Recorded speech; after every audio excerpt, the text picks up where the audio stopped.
Komil opa, oshqozonim har taraflama og'riydi, lekin bu qayerdanligini bilmayman. Ko'pchilik mana shu holatga tushganda hamma muammoni oshqozonida deb o'ylaydi.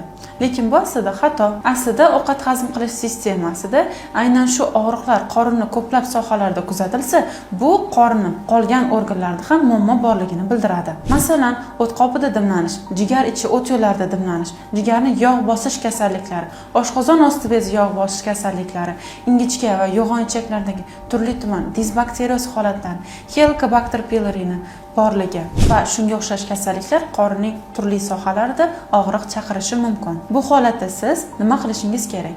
Ya'ni qorinni turli sohalarida og'riq yuzaga kelgan bo'lsa, gastroenterologik kompleks tekshiruvlardan o'tishingiz kerak. Aynan oshqozon, 12 barmoqli ichak, qizilo'ngach, ingichka yo'g'onchaklar, jigar, o't qopi, oshqozon osti bezi kabi organlaringizni UZI, zond hamda qon, axlat, siydik analizlarida tekshirtirishingiz lozim. Va bu tekshiruvlar natijasiga asoslanib sizga tashxis qo'yilib, davolanishingiz kerak bo'ladi. Komil opa, qimmatli ma'lumotlar uchun rahmat. Bu videoni do'stlarimga ham yuborib qo'yaman.